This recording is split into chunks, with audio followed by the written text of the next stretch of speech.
আসসালামু আলাইকুম বন্ধুরা, কেমন আছেন? বন্ধুদের মধ্যে বনভোজন করলাম, ট্রলার একটা ভাড়া করলাম। আমরা অনেক সাধনার পরে একটা ট্রলার পেয়েছি। ওই ট্রলার পাওয়ার পর অনেকক্ষণ দেরি হয়েছে, প্রায় 1 ঘন্টা। 1 ঘন্টা পর ট্রলার যখন আসলো, সব বন্ধুবান্ধব আমরা সবাই মিলে ট্রলারের মধ্যে সব কিছু তুলতেছি। সবাই হেল্প করতেছে, কেউ খালি হাতে ছিল না। সবাই যে যা পারছে সব কিছু নিয়ে ট্রলারের মধ্যে উঠলাম। দেখেন সবাই হাতে পানি, কারো হাতে সিলিন্ডার, কারো হাতে বালতি। এটা ধরে সিলিন্ডারটার মধ্যে নিয়ে আমরা তুলতেছি। অত্যন্ত অসাধারণ মুহূর্ত। বন্ধু বান্ধব আসলে সবসময় আমরা একসাথে হই না, অনেক কষ্টে সবাই একত্রিত হয়েছি এবং নৌ ভ্রমণের উদ্দেশ্যে আমরা বের হয়েছি।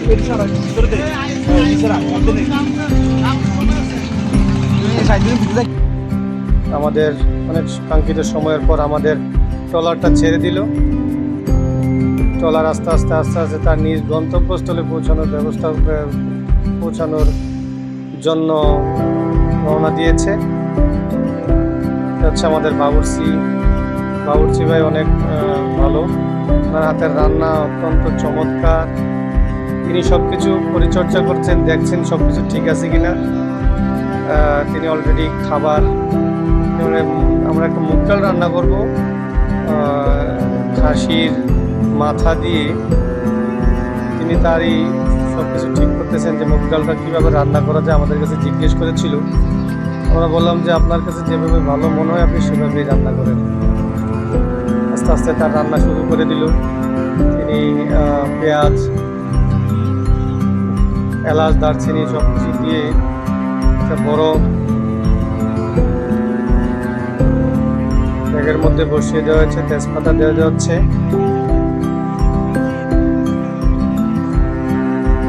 সমস্ত উপকরণ দিয়ে তিনি একটা মুগ ডাল রান্না করবে আমাদের জন্য।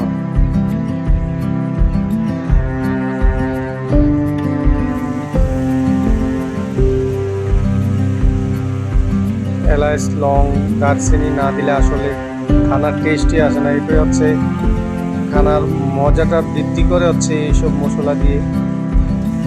মাছে আপনার খাসির মাথাগুলা দিয়ে দেওয়া হলো, এখন নাড়াচাড়া হচ্ছে।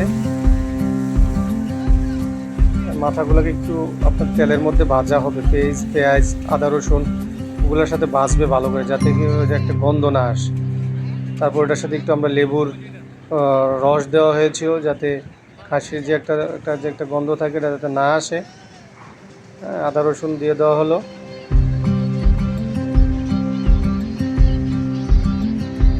অনেক কষ্টে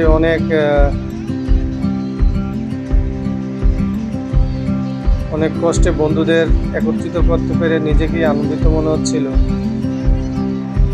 বাদাম পেস্ট, তারপরে আদা রসুন এগুলো দিয়ে এখন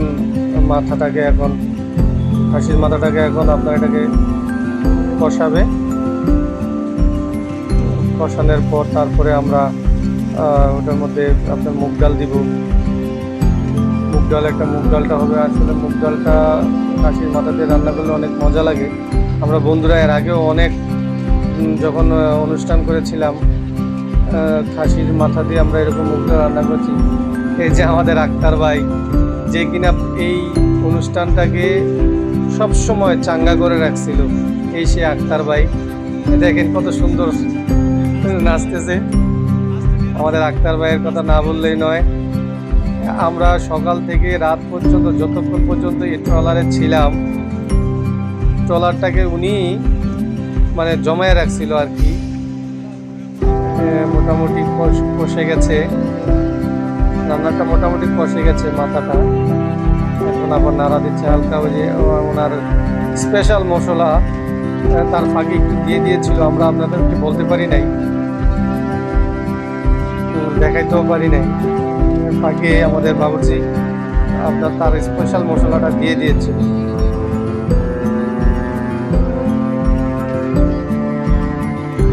ট্রলারের মধ্যে রান্না আসলে আমাদের এই প্রথম।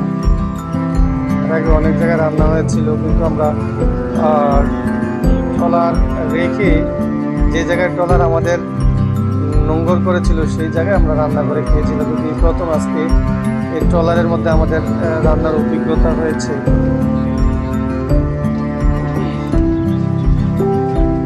কিছু হলুদ মরিচ দিয়ে দেওয়া হয়েছে এর ফাঁকে।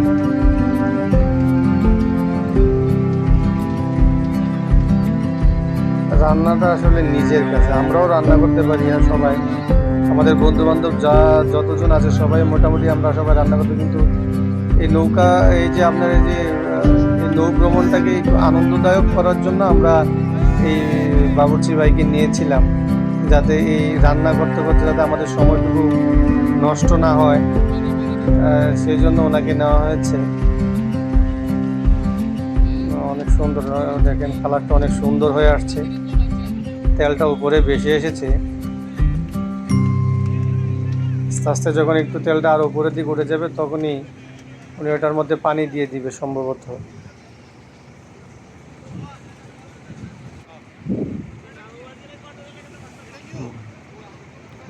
যা বলছি তাই পানি দিয়ে দিল। এখন পানি দেওয়াটার মানে হচ্ছে যে মশলাটার যে মাংস মাথাটা যদি কষছে নিচে দিয়ে না লেগে যায়, এই কারণে এখন একটু হালকা নাড়াচাড়া দিয়ে মশলাটাকে অ্যাডজাস্ট করে মিশিয়ে ফেললো।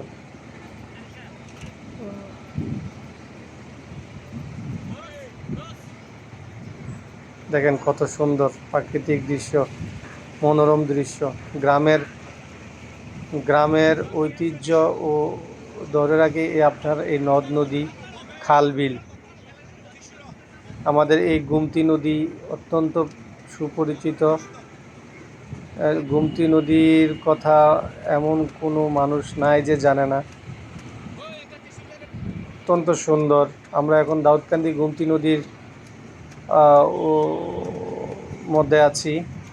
কিছুক্ষণের মধ্যে আপনারা দেখতে পারবেন যে দাউদকান্দি যেই ব্রিজটা আছে সেই ব্রিজটা আমরা দেখতে পারবো। মুগ ডালটা দিয়ে দিল। দেখেন সবাই মোটামুটি কিছু না কিছু কাজে ব্যস্ত। আমি আছি আপনাদেরকে দেখানোর জন্য রান্নাটা কিভাবে করতেছে তার ভিডিওটা করে আপনাদেরকে দেখানোর জন্য রান্নার ভিডিওটা করতেছি। মোটামুটি আমাদের ডালটা মোটামুটি শেষ পর্যায়ে হয়ে গেছে। আমরা কিছুক্ষণের মধ্যে ডালটাকে তুলে ফেলবো।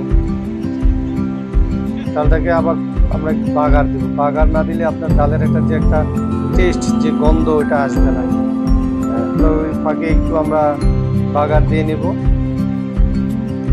ডালের বাগারটাই হচ্ছে সবচেয়ে মজাদার। এখন আমরা কিছুক্ষণের মধ্যে আমরা মাংসটাকে বসিয়ে দেব। বাবুর্চি ভাই মশলা সবগুলো একত্রিত করছে। ওই যে দেখেন দেখা যাচ্ছে দাউদকান্দি ব্রিজ। আপনাদেরকে তো বললাম সময়ের সাথে সাথে আপনারা সবাই দেখতে পারতেছেন। দাউদকান্দি ব্রিজটাকে আমরা একটু দেখাইতে পারলাম, পুরোপুরি দেখাইতে পারি নাই। তার কারণ হচ্ছে রান্নাটাকে ধরতে ধরতে ওই যে আপনার উপরে আপনার ব্রিজটা চলে গেছে। তারপরও আপনাদেরকে কিছুক্ষণ দেখানোর চেষ্টা করেছি।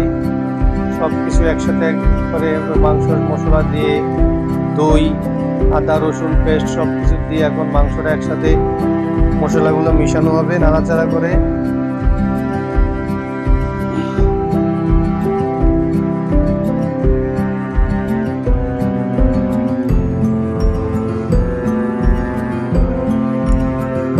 কিছু মরিচ দিয়ে দেওয়া হলো। আসলে এই বনভোজনটা পুরোটাই যাদের কৃতিত্ব সে হচ্ছে আমাদের বন্ধু ইমন শাহিন। ওদের দুজনের কারণে আজকে আমরা এত বড় পিকনিকের আয়োজন করতে পারতেছি। ওরা দুজনেই আমাদেরকে বলেছে যে একটা পিকনিক করতে পারবো কিনা, তোমরা অনুমতি দিলে সব বন্ধু একত্রিত হইতে পারবা কিনা। ওরা দুজনেই আসলে অ্যারেঞ্জমেন্ট করছে। সবচেয়ে মেন মুখ্য বিষয় হচ্ছে আমাদের বন্ধু শামীম, সেলিম ভাই, তারপর হচ্ছে আরিফ, তারপর হচ্ছে বাবু ভাই। ওরা অনেকজন আছে যারা কিনা অক্লান্ত পরিশ্রম করে এই বনভোজনটাকে একটা মনোরম ভাবে সমাপ্ত করার জন্য যতটুকু যা প্রয়োজন তারা করেছে। এখন পেঁয়াজ কাটা ছিল, পেঁয়াজগুলো আমরা মাংসের মধ্যে দিয়ে দিলাম। মাংসটা যখন এখন কষার জন্য আমরা অপেক্ষা করব। দেখেন কত সুন্দর দৃশ্য। যারা না গেছে তারা কখনোই বুঝতে পারবেন না এই জায়গাটা কত সুন্দর।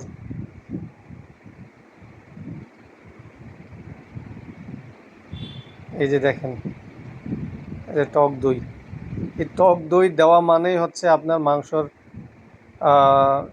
40% স্বাদ বের করে আনা।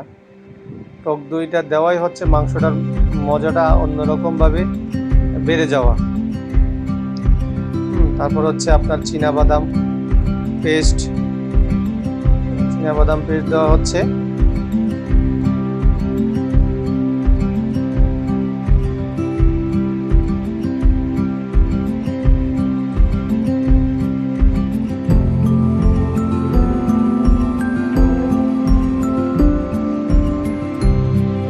কত সুন্দর প্রাকৃতিক দৃশ্য। ওই যে দেখা যাচ্ছে আপনার দাউদকান্দি, গুলতি, বড় বড় যে ইন্ডাস্ট্রিগুলো আছে সেই ইন্ডাস্ট্রিগুলো দেখা যাচ্ছে দূর থেকে। হালকা একটু পানি দিয়ে দেওয়া হলো, স্বাদ মতো লবণ। আপনি মাংসটা টেস্টি হওয়ার জন্য যতটুকু প্রয়োজন আপনি ততটুকুই লবণ দেবেন। আসলে বেশি লবণ দিলেও মাংস স্বাদ নষ্ট হয়ে যায়, আবার বেশি কম লবণ দিলেও মাংস স্বাদ নষ্ট হয়ে যায়। স্বাদটা আপনার ধরে রাখতে হলে আপনার মেজারমেন্টের হিসাব করেই আপনাকে লবণটা দিতে হবে। মাংসটা ঢেকে দেওয়ার পরে কিছুক্ষণ পর যখন উপর থেকে সসপ্যানটা সরালাম, দেখেন মাংসটা হালকা একটু কালার চলে আসছে। মাংসটাকে একটু নাড়াচাড়া দিয়ে দিলাম যাতে নিচে থেকে না লেগে যায়।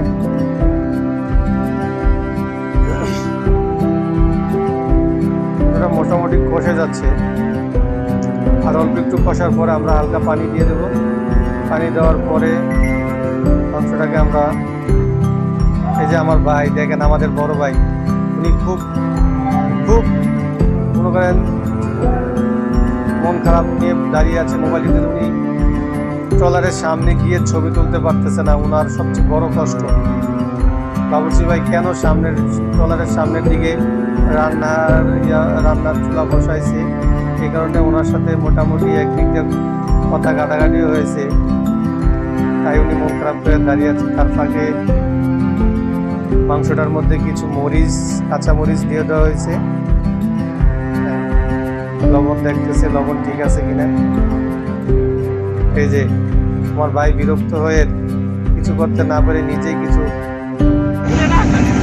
নদীর সৌন্দর্যটাকে নিজের মোবাইলে ক্যামেরা বন্দি করছে। এই যে দেখেন মোটামুটি আমাদের রান্নাটা হয়ে গেছে, মাংসটাও সুন্দর একটা কালার চলে এসছে। সবাইকে ধন্যবাদ। পরবর্তী ভিডিও দেখা।